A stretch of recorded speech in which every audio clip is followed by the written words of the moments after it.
Boa noite, irmãos. A paz do Senhor, amém? Vamos abrir a Bíblia no capítulo 4 de Êxodo.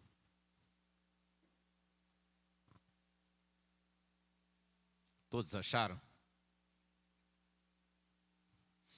Nós estamos vendo aqui no capítulo 4, o início do capítulo 4,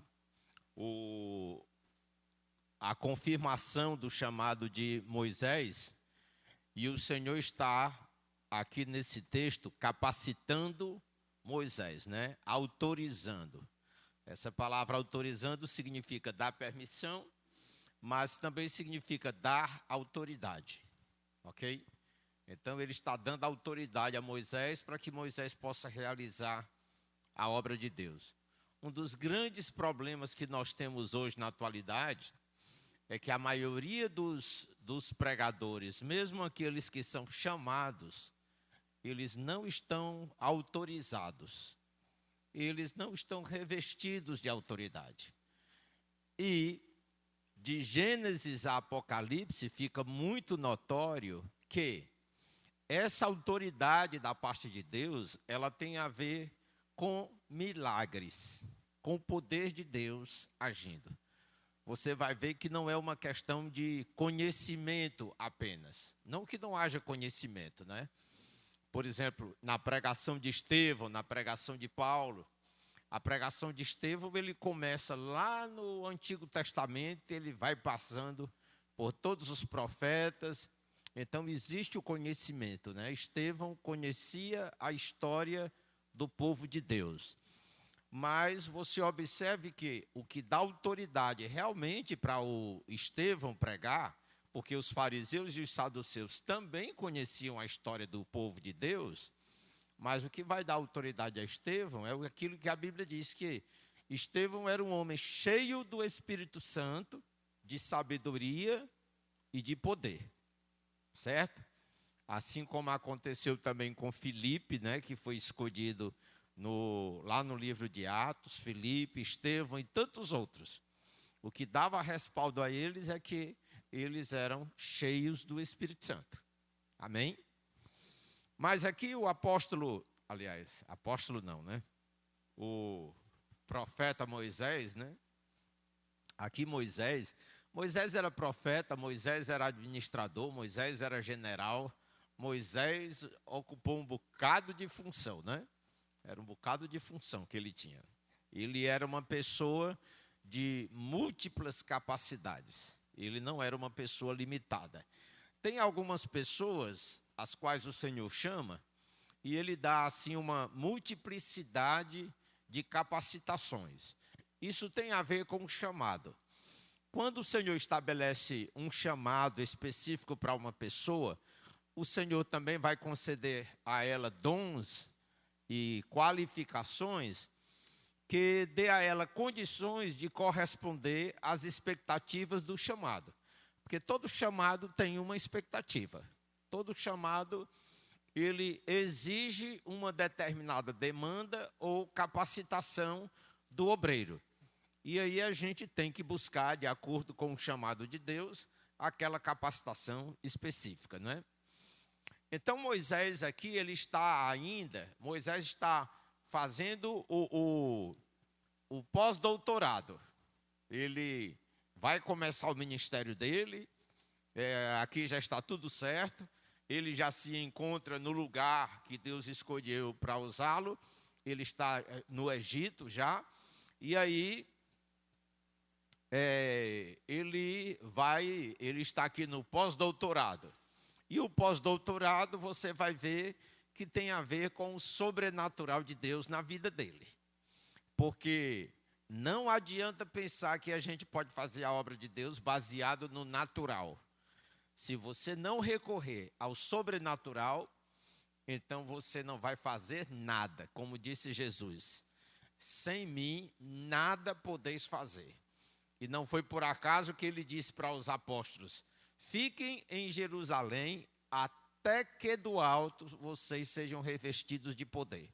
Então, eles não poderiam sair enquanto eles não fossem revestidos de poder.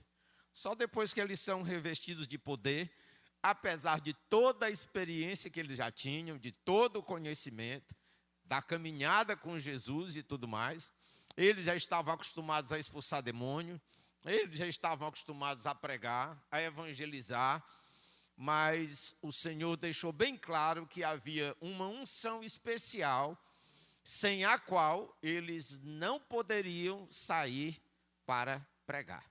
Então o Senhor foi muito taxativo quando ele disse: fiquem em Jerusalém até que, em outras palavras, enquanto vocês não forem revestidos de poder, vocês não estão autorizados a sair de Jerusalém. Esse é o significado dessa expressão, até que. Ok? E aí Moisés também passa pela mesma experiência. Ele levanta o questionamento, né, no versículo 1. Ele diz: mas os israelitas não vão acreditar em mim, nem vão dar atenção ao que eu falar, e vão dizer que o Senhor não me apareceu. E aí é quando o Senhor disse: o que é isso que você tem na mão? E aí o Senhor usa o bastão, né? Usa o bastão, e é interessante. Deus nos capacita sobrenaturalmente, mas ao mesmo tempo Ele usa os recursos que a gente tem em mãos, ou na mão. Como eu falei terça-feira passada, Sansão foi uma queixada de jumento, né? Davi, por um bom tempo, foi uma harpa que o Senhor usou para Davi expulsar os demônios de Esaú. E assim vai. O Senhor usa aquilo que a gente dispõe. São os 5 pães e os 2 peixinhos, que quando colocados nas mãos de Deus, podem alimentar multidões. Naquele momento, a única coisa que Moisés tinha disponível era uma vara. Então Deus usou a vara. O que nos mostra que qualquer recurso que nós tenhamos, se ele for corretamente, legitimamente colocado nas mãos do Senhor, o Senhor faz coisas grandiosas, poderosas. Amém? Então, nós não precisamos ser grandes para ser usados por Deus.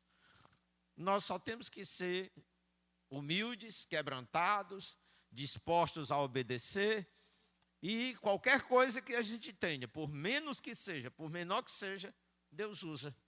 E assim Ele glorifica o nome dEle. Eu estou lembrando de um pregador que eu conheci, ele é aqui da América Latina, eu não lembro qual país, eu não lembro se ele era do Uruguai, não sei se ele ainda está vivo. Há muitos anos nós passamos um vídeo aqui, e ele tinha um problema de saúde tão sério, que ele passava a vida toda, dia e noite, ele ficava amarrado numa tábua. Naquela tábua ele dormia, naquela tábua ele pregava.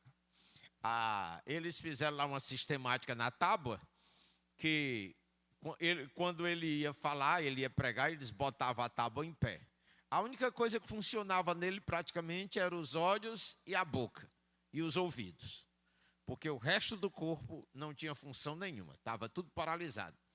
E aí quando ele ia pregar, colocavam ele no púlpito, levantavam aquela tábua e ele ficava em pé, ele todo amarrado na tábua. E quando ele ia dormir, então inclinavam a tábua, botavam a tábua na horizontal e ele então dormia. Ele vivia preso a uma tábua, mas era um homem poderosamente usado por Deus. Poderosamente usado por Deus. O testemunho dele é algo assim fantástico, fantástico. Eu não lembro o nome dele, faz tempo que a gente passou esse vídeo aqui na igreja, mas eu lembro da história dele. Então, meus amados, quando nós nos dispomos de todo o coração a servir o Senhor e estamos dispostos a nos submeter plenamente a Ele, Ele nos usa e Ele faz coisas grandiosas e poderosas. Amém? Assim fez Moisés. Moisés abriu mão, como diz lá em Atos, né? Moisés, ele foi educado em toda a ciência dos egípcios. Então, o cara sabe história, astronomia, química, biologia, física, matemática, agronomia, astrologia. Ele sabia de tudo.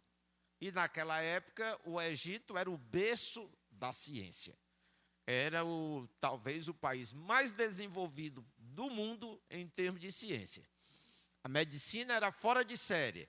A medicina no Egito era tão desenvolvida que eles faziam cirurgias no cérebro, que é uma das cirurgias mais complexas e mais arriscadas do mundo. Então, as gerações atuais foram começar a fazer cirurgia no cérebro eu acho que de uns 100 anos para cá. No Egito, eles já faziam cirurgia no cérebro. Encontraram múmias que tinham platina dentro do cérebro.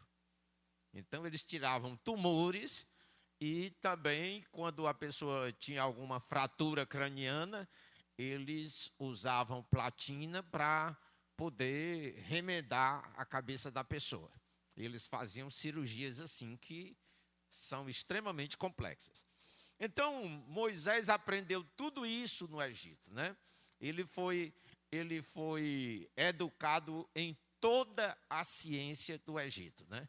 E o texto sagrado faz questão de colocar aí a palavra toda, né?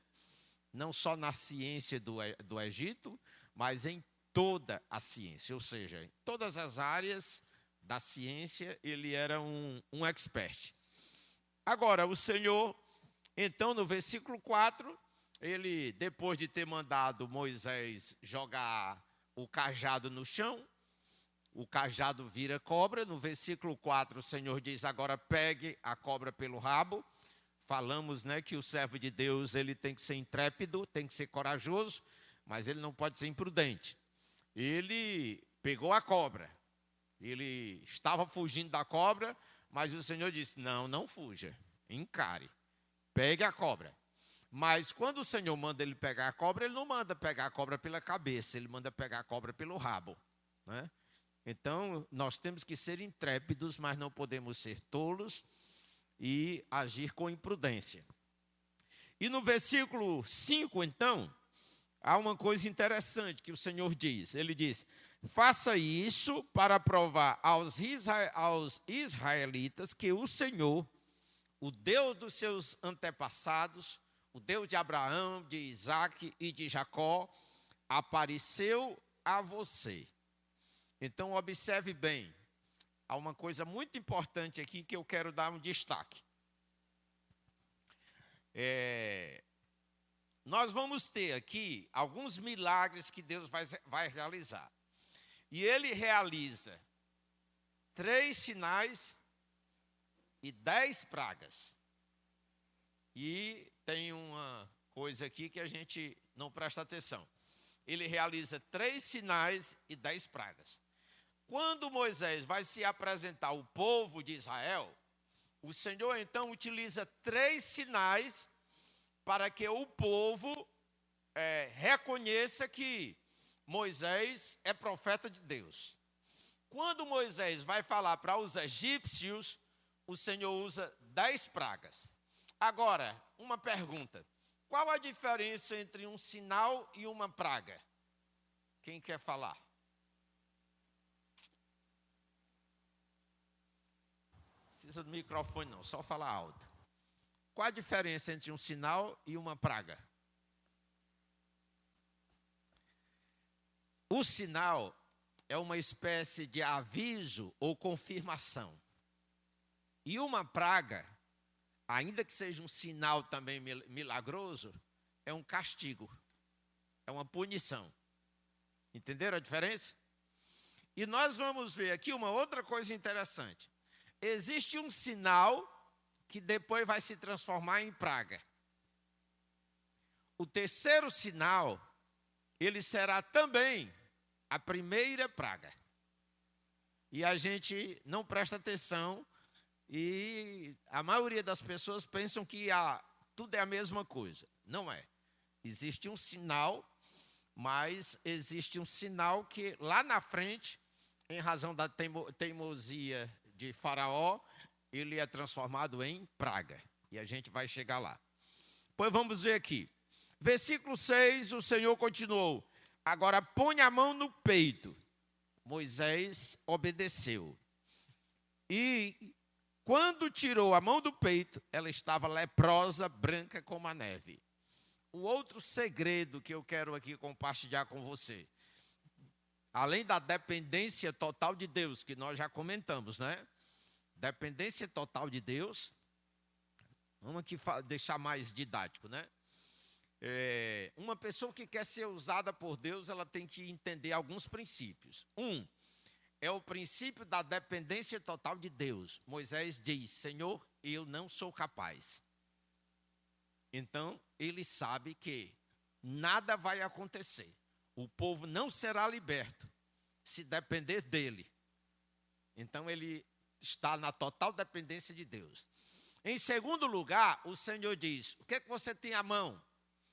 Aqui nós temos um outro princípio. O princípio de que, independente dos nossos recursos, qualquer que sejam, por mais insignificantes que pareçam, eles serão eficazes se colocados nas mãos do Deus Todo-Poderoso.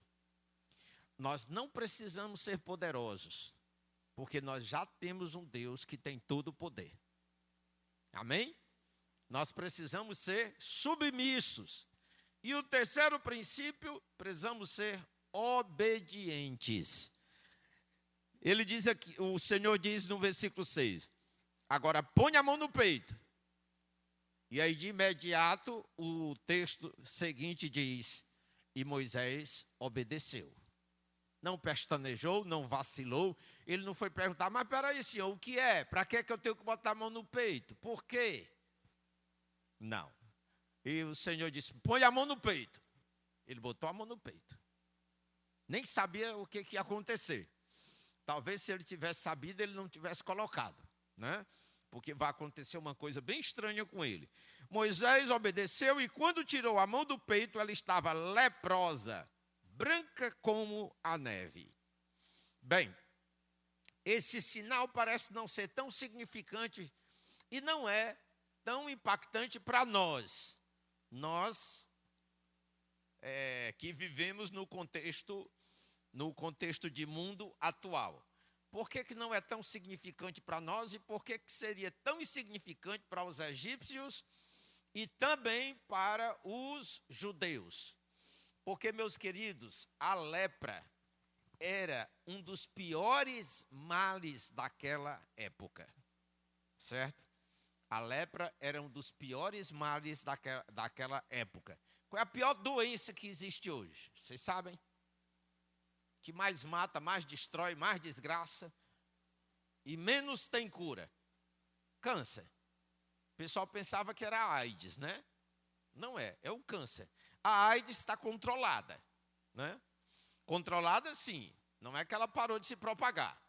Ela está mais alastrada do que nunca em razão da depravação. Mas a coisa mais rara que você vê é alguém dizer assim, fulano morreu de AIDS, né? Até porque a AIDS não mata. O que mata são as doenças que ela provoca, né? A AIDS é apenas um estado imunológico. A AIDS, ela bagunça o seu sistema imunológico. Então, você não morre de AIDS, você morre de quê? É como Covid. Você não morre de Covid. Você vai morrer do pulmão, vai morrer do coração, você vai morrer de uma parada cerebral, uma parada cardíaca. Então, a AIDS é do mesmo jeito. A AIDS você vai morrer de quê?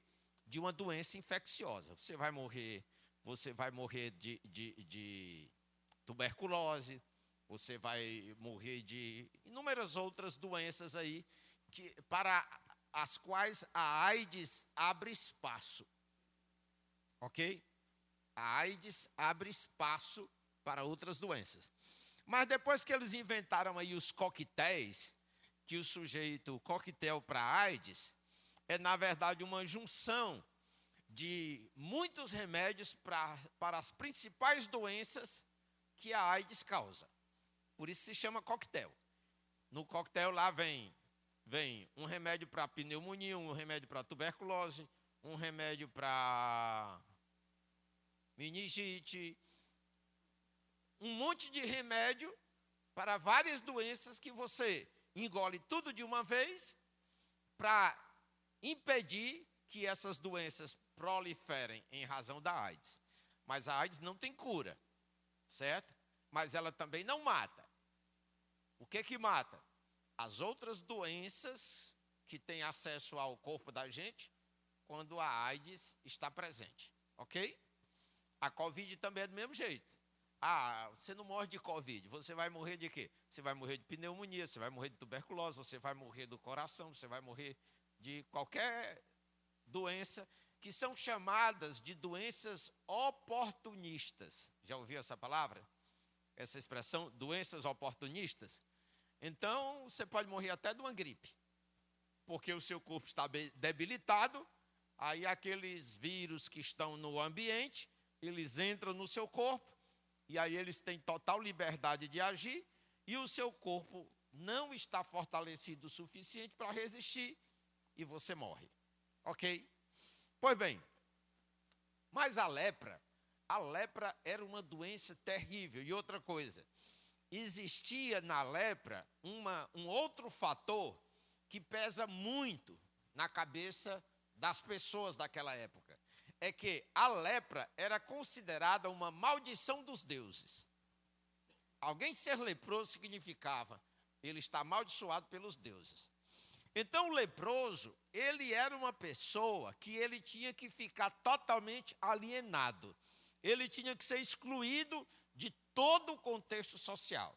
E eu não sei se você sabe, a pior coisa que tem nas doenças são aquelas doenças que isolam, né? Antigamente se falava muito nos hospitais, né? Os hospitais tinham os isolamentos. Por quê? Porque aquela doença era contagiosa. Então aquela pessoa tinha que ficar longe de todo mundo para não contagiar outras pessoas. Assim era a lepra.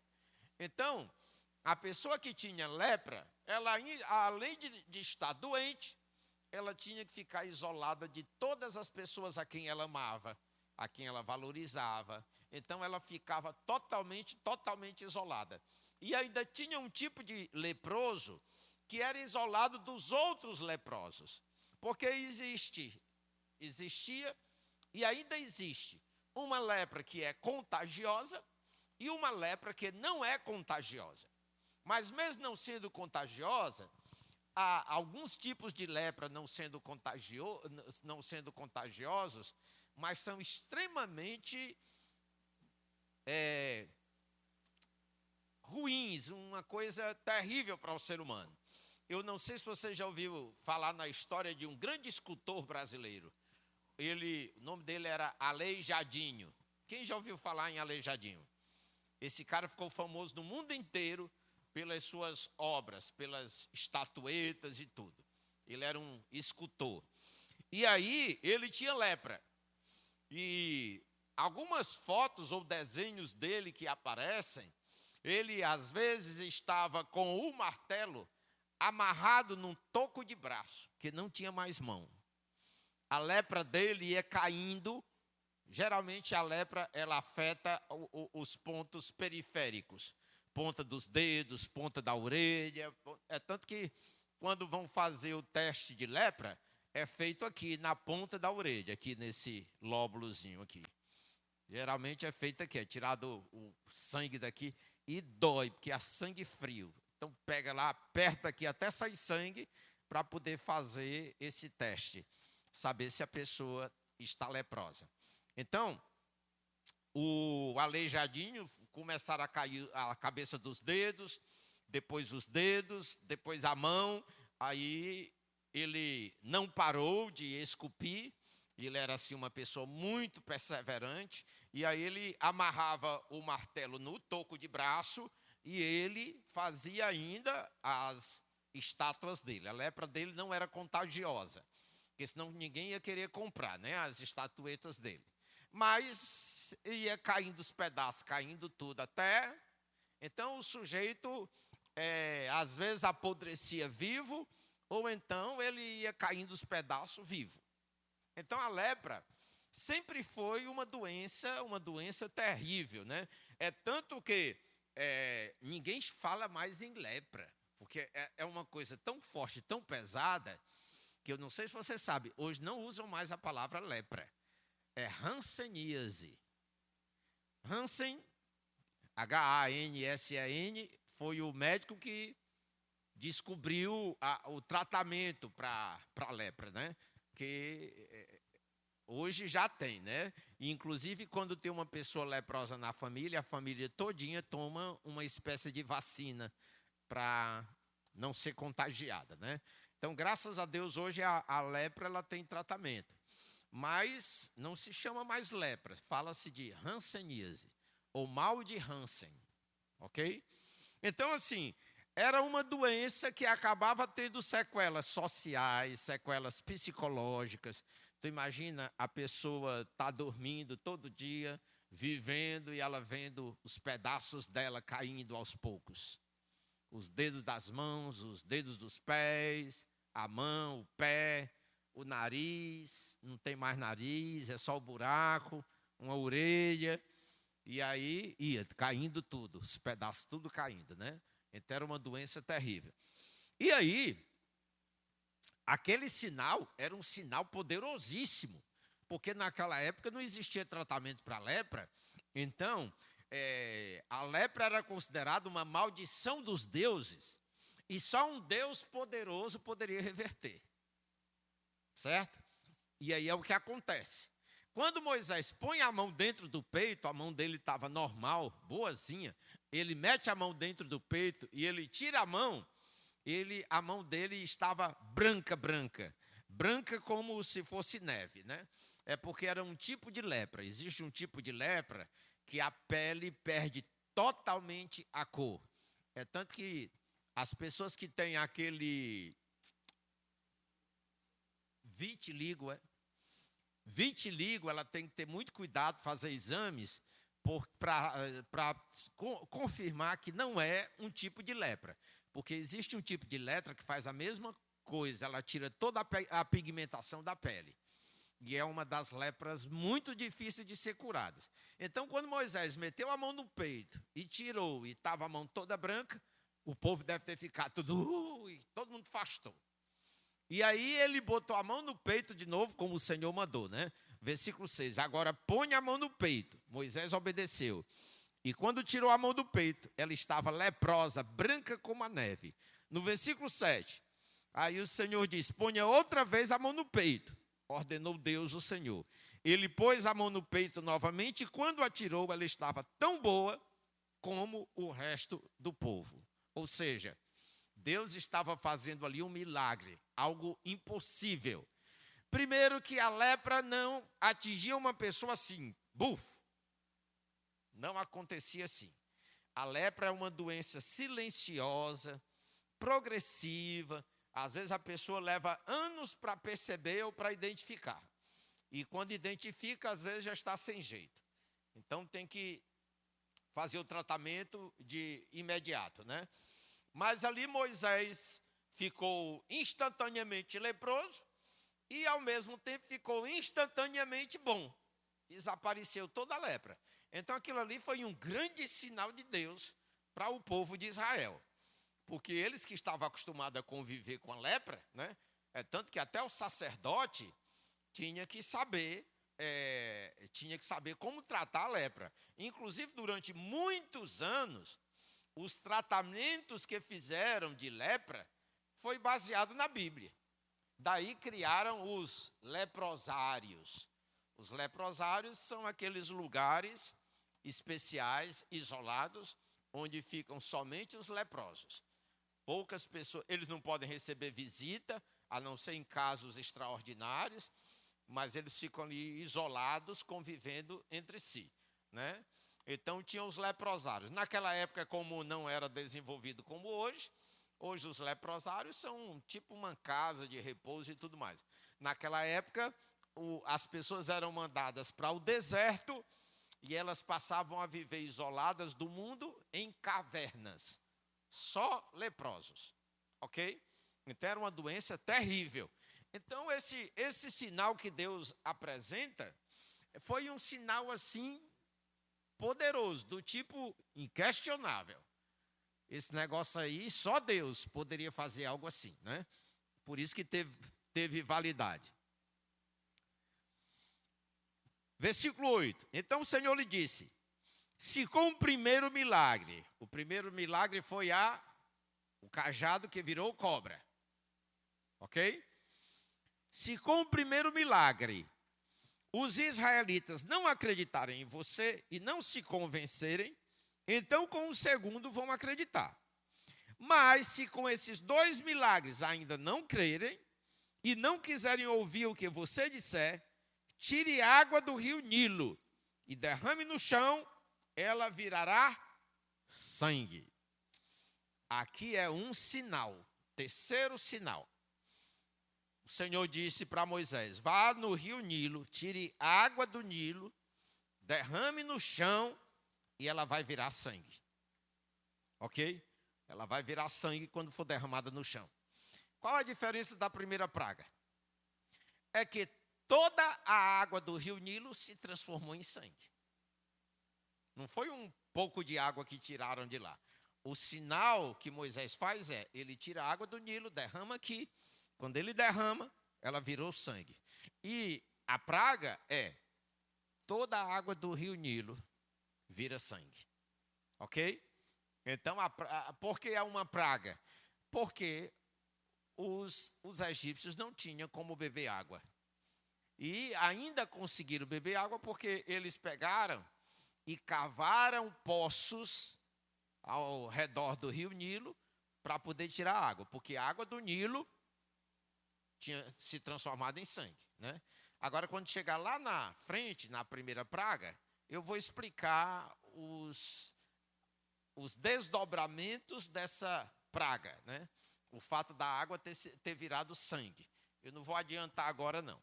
Eu quero tratar aqui primeiro dos sinais, porque esses sinais são a confirmação do chamado de Moisés, ok?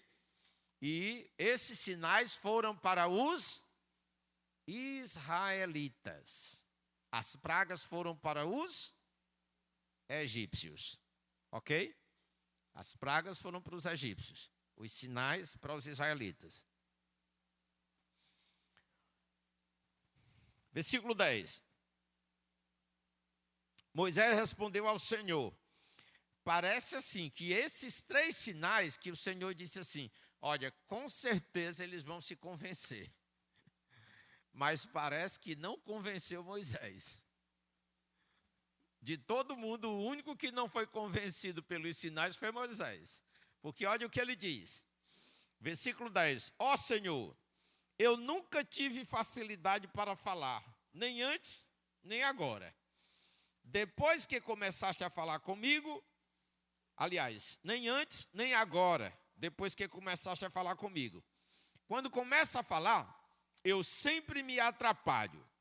Então Moisés era meio gago, né? Ele tinha dificuldade para falar. Ninguém sabe se ele era exatamente gago ou se ele ficava nervoso na hora de falar em público e ele gaguejava. Já outros autores acham que não tinha problema nenhum com a voz dele. Era só uma desculpa que ele estava dando para Deus.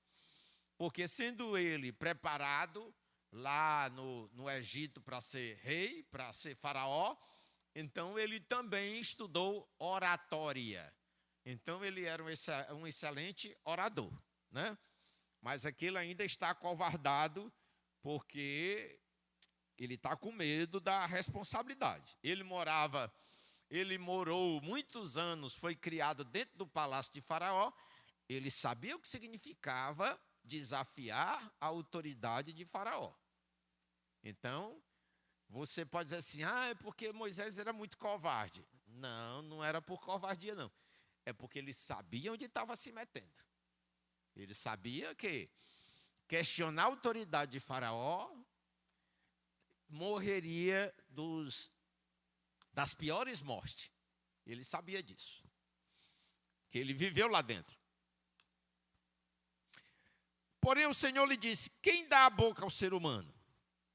Quem faz com que ele seja surdo ou mudo? Quem lhe dá a vista ou faz com que fique cego? Sou eu, Deus, o Senhor. Agora vá, pois eu o ajudarei a falar e lhe direi o que deve dizer. Deus teve muita paciência com Abraão, né? Interessante como o Senhor é paciente com os seus servos, né? Não é verdade? Assim como ele foi paciente também com Abraão, né? Ele foi paciente com Abraão, foi paciente com Moisés, né? Moisés, ele foi paciente com Abraão quando ele disse que ia destruir Sodoma e Gomorra, e Abraão ficou argumentando, mas Senhor, talvez tenha 50 justos lá, o Senhor iria destruir? Aí o Senhor disse, se tiver 50, não destruo. Mas Senhor, e se forem 40? Não, se forem 40 também eu não destruo. Mas Senhor, ele mudou de estratégia. E se faltarem só 5 para 40, mesmo assim o Senhor vai... Não, eu não destruo. Até que chegou em 10, né? Aí demorou muito para o Abraão se tocar que Deus, ele não era incompassivo, que Deus era misericordioso e era longânimo. Aquilo que Deus estava fazendo, ele estava fazendo porque não tinha mais jeito. Ele não tinha outra opção. Ele não podia era perder a moral como Deus, né? Então ele teve que tomar uma atitude drástica. E aí o Senhor diz, olha, quem faz com que o ser humano seja surdo ou mudo, que dá vista ou faz com que fique cego, sou eu.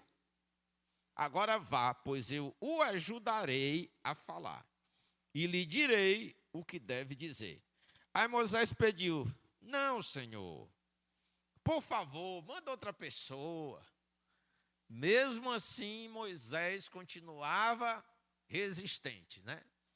Continuava resistente. Não, Senhor, por favor, manda outra pessoa. Então o Senhor ficou irritado com Moisés. Coitado do Moisés, né? Moisés estava morrendo de medo de Faraó, mas ele não tinha medo de Deus, né?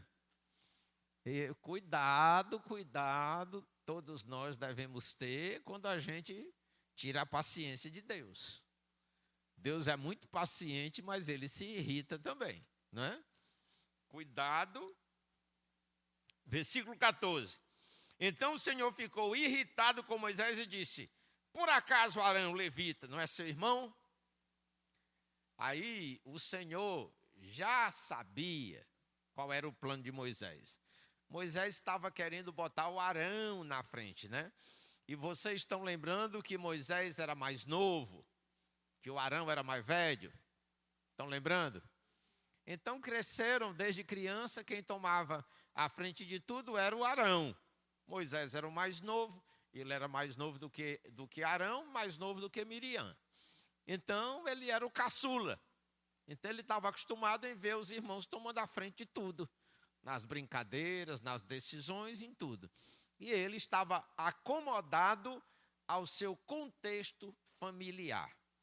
Nós temos que ter muito cuidado com isso. Muitas vezes o nosso contexto familiar, o nosso contexto cultural, muitas vezes nos faz resistentes ao plano de Deus, à vontade de Deus. E às vezes a gente irrita o Senhor, desagrada o Senhor, porque a gente quer ficar na comodidade da nossa realidade. Ah, Senhor, mas eu não sei inglês.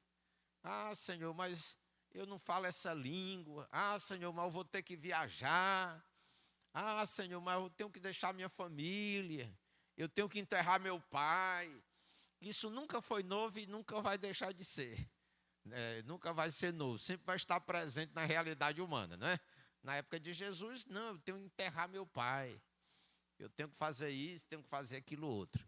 A gente sempre inventa uma desculpa para não encarar os desafios que Deus coloca diante de nós.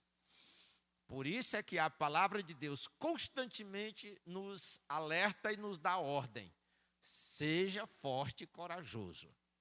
Ser forte e corajoso, não temas nem te espante, porque o Senhor teu Deus é contigo por onde quer que andares. Não te mandei eu, ser forte e corajoso. Então a gente tem que ter coragem. E aí o Senhor já sacou qual era a de Moisés, né? Ele diz, por acaso Arão levita não é seu irmão? Eu sei que ele tem facilidade para falar. Além disso, ele está vindo para se encontrar com você e vai ficar contente ao vê-lo. Você falará com Arão. Olha, Presta atenção, isso aqui é muito importante. Ele está vindo para se encontrar com você e vai ficar contente ao vê-lo. Moisés estava separado totalmente da família há muitos anos. Certo? Há muitos anos. Há mais de 40 anos. Por quê? Toda a família de Moisés estava no Egito e era escrava. E agora que Moisés fugiu para Midian, estava lá morando com o sogro, isso já fazia 40 anos, né? Uma geração, 40 anos depois, Moisés está aqui com 80 anos. Então, estando ele com 80 anos, ninguém sabe a idade de Arão. Arão era mais velho que ele, né? Mais velho que ele. Ainda que fosse mais novo que Miriam, né? Porque dos três, Miriam era a mais velha. Já era uma mocinha quando Moisés nasceu. Então, Arão tinha ficado no Egito, ok? Arão e Miriam estavam no Egito, tá? Porque a gente lê assim, muita gente pensa, o Arão está vindo se encontrar com você. Então, Arão estava em alguma outra cidade. Não, estava no Egito. Todo o povo de Israel, naquele momento, todos os judeus, os israelitas, estavam morando no Egito. Agora me diga uma coisa, presta atenção às coisas que Deus faz. A gente está aqui numa situação, prevendo uma coisa, mas Deus já está lá na frente. Porque Ele já sabe tudo que a gente vai dizer, que vai questionar, que vai argumentar. Deus já sabe. E Arão, assim como todos os demais judeus, ele era o quê no Egito? Um escravo. Então, o que ele está fazendo aqui? Ele está fazendo aqui porque, de algum modo milagroso, o Senhor libertou Arão, porque o Senhor já sabia que Arão seria necessário para a execução da tarefa de Moisés. O Senhor já sabia que o Moisés ia vacilar, e o Senhor deu um jeito de libertar Arão. Não conta, a Bíblia não conta a história, a gente não sabe como foi, mas o Senhor deu um jeito de libertar Arão, porque Arão era escravo. E escravo não podia dizer, vou ali. Não, ele só saía se tivesse permissão do seu senhor, né? Não se sabe se ele fugiu ou se ele, de algum modo, conseguiu autorização para sair, mas ele, então, foi se encontrar com Moisés. E Moisés ficou muito contente ao vê-lo. Sim, fazia 40 anos que ele não viu o irmão, né? Então, tu imagina a alegria que ele teve quando viu Arão, né? E outra coisa, agora que ele viu Arão, ele disse, agora vai aliviar o negócio para mim, eu não vou só. E, além do mais, vai ter agora quem fale por mim. Eu não vou precisar falar diretamente com o faraó. Então, ele diz, você falará com Arão e lhe dirá o que ele deve dizer. Eu os ajudarei a falar e direi o que vocês devem fazer. Arão falará ao povo em seu lugar. Ele será o seu representante e falará ao povo por você. E você será como Deus para ele, explicando o que ele disser. Ou o que ele deve dizer. Outras versões, tem uma versão que diz assim, Arão será profeta seu. Arão será seu profeta. Ou seja, ele vai falar em nome de Moisés. Então, Deus vai falar com Moisés, Moisés fala para Arão e Arão fala para Faraó. E por que Deus não falou, então, diretamente para Arão? Por que Deus faz toda essa burocracia? Tem que falar com Moisés, para depois Moisés falar para Arão. Por quê? Porque, queridos, o vocacionado, o escolhido era Moisés. E Deus tem esse negócio. Aprenda uma coisa muito importante. Deus escolhe determinadas pessoas e vai falar através delas, ainda que haja gente muito melhor para falar, para fazer aquele trabalho, mas por razão voluntária de Deus, por escolha própria de Deus, o Senhor escolhe determinadas pessoas que às vezes nós até desprezamos. Não é o que acontece? Às vezes a gente vê determinados irmãos que falam em nome de Deus e a gente olha assim, eu teria falado melhor, eu teria feito melhor, eu teria dito melhor, eu sei mais do que ele. Olha, o irmão não sabe nem falar, nem português ele sabe. Mas olha, sabe o que Deus diz a respeito desses questionamentos humanos? O que o Senhor diz é, e daí? E eu escolhi. Acabou-se.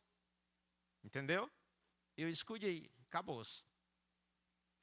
Há muitos anos atrás eu tive que dizer uma verdade para um irmão que estava aqui, né? E ele estava o tempo todo querendo me dizer como é que eu deveria pastorear a igreja. Toda oportunidade que ele tinha, ele chegava e dizia, pastor, por que o senhor não faz isso? E ele falava assim, abusado. Porque eu não tenho problema de ouvir opinião, conselho, crítica, seja lá o que for, não. Não tenho problema com isso, não. Mas o irmão chegava de um jeito todo abusado e ele disse, o senhor, desse jeito aí, essa igreja nunca vai crescer, nunca vai para frente. Aí ele estava sempre fazendo essas críticas e esses comentários. Aí um dia eu disse para ele, meu irmão, olha, deixa eu te explicar uma coisa. É o seguinte, foi Deus que me colocou aqui. Ele sabe, ele conhece minhas limitações. Ele sabe aquilo que eu sei, aquilo que eu não sei, aquilo que eu sou bom, aquilo que eu não sou bom. Ele conhece minhas limitações e meus defeitos. Mesmo assim, ele me escolheu para estar à frente dessa igreja. Então, você tem duas opções. Ou você aceita minha liderança, ou então você arruma suas coisas, vai embora e faz sua igreja. Por quê? Se Deus quisesse que as coisas fossem aqui nessa igreja, fossem feitas do seu jeito, Ele não teria botado a mim, Ele teria botado você. Então, se você quer que as coisas sejam do seu jeito, faça a sua igreja, irmão. Faça a sua igreja. Agora, eu tenho que obedecer a Deus. Porque seguindo o processo aqui, né? Deus fala comigo e eu falo para você. Se você quiser falar diretamente com Deus, você procure Ele e se resolva com Ele. E se Deus quisesse falar diretamente com você, o Senhor falaria diretamente com você e não comigo. Então, você só tem duas opções. Ou você se submete à autoridade que Deus me deu, ou então você arruma suas coisas, vai embora e faz sua igreja. Porque lá você é a única pessoa através de quem Deus vai falar. Se Ele quiser lhe usar, né? Se Ele quiser lhe usar. Porque não é a gente que decide, né? Quem decide é o Senhor. É o Senhor que escolhe, é o Senhor que capacita, é o Senhor que elege e é o Senhor que também qualifica, né? Então nós temos que aprender isso. Aí tinha um processo. E teve um momento que Arão, não sei se vocês observam, né? Como a gente conhece a Bíblia toda, pode comentar isso porque está dentro do contexto. Teve um momento que Arão e Miriam foram questionar a Deus. Não, nós não aceitamos isso não. A Miriam disse, Moisés, será possível? Todos nós aqui somos homens de Deus e mulheres de Deus. Na congregação há muitos homens de Deus, ungidos, escolhidos por Deus. E havia, né?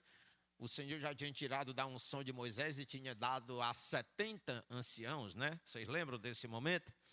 Lá no Monte Sinai. Então a Miriam argumentou, não é só você que tem direito a falar, não. Temos outros homens e mulheres de Deus ungidos aqui. E ela questionou a autoridade de Moisés, né? E ela, como irmã mais velha, humanamente falando, ela poderia questionar, né? Tanto ela quanto Arão, porque eles eram mais velhos. O Moisés era o caçula.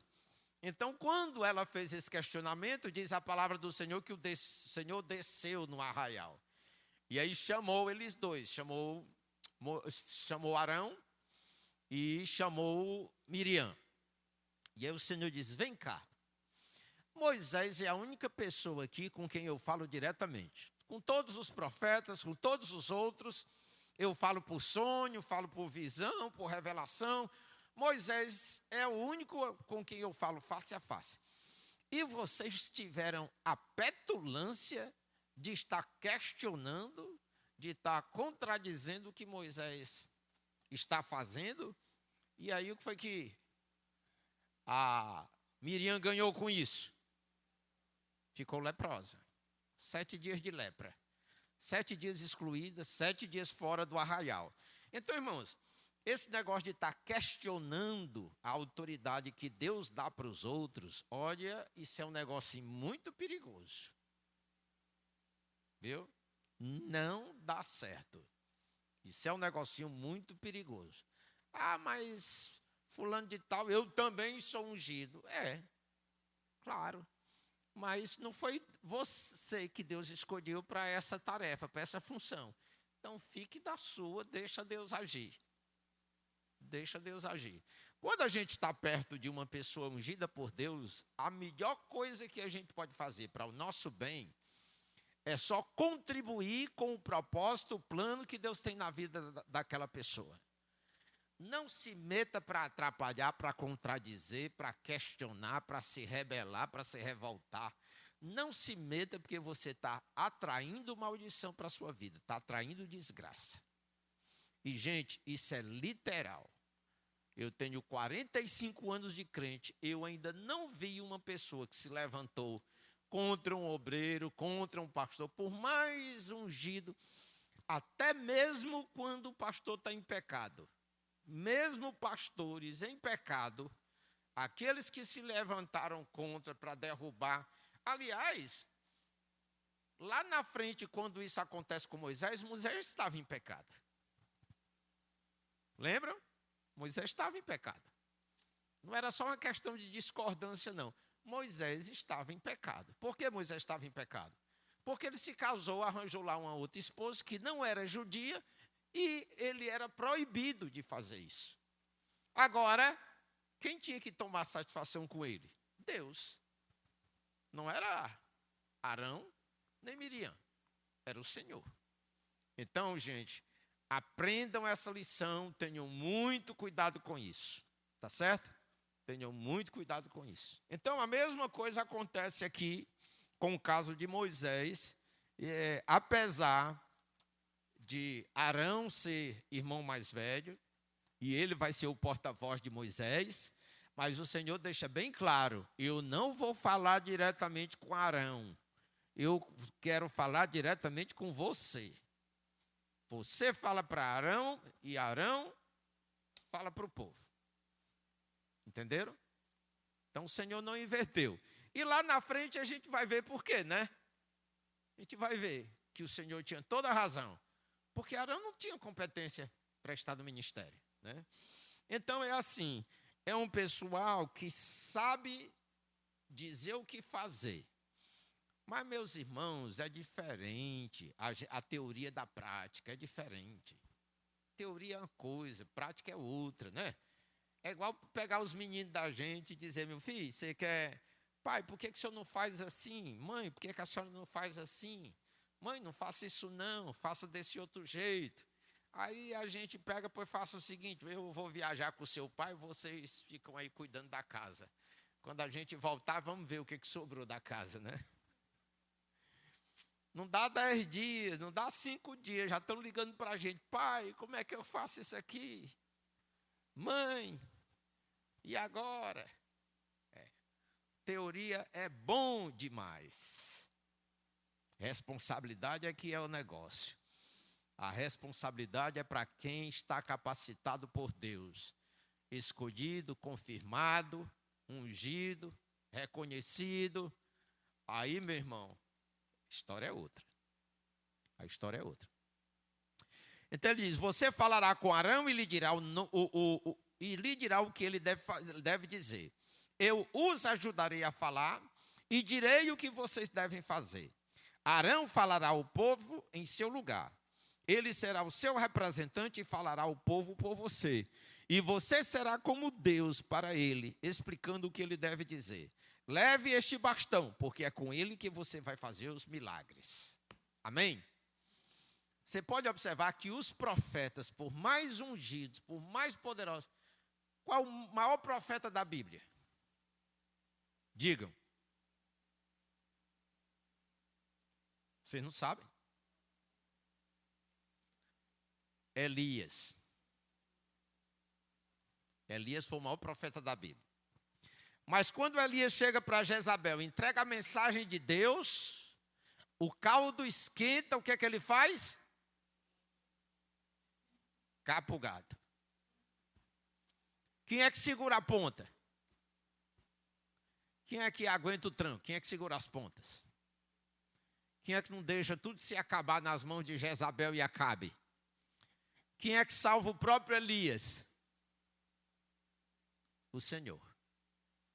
Por isso a gente tem que aprender essa lição. Nenhum profeta sabe tudo e não é capaz de fazer aquilo que o Senhor manda. Profeta é para fazer aquilo que o Senhor diz. Aquilo que o Senhor manda, só o Espírito Santo faz através da gente, mas quem faz é Ele. Quando a gente tenta fazer, a gente esculhamba tudo, atrapalha tudo. Entendeu?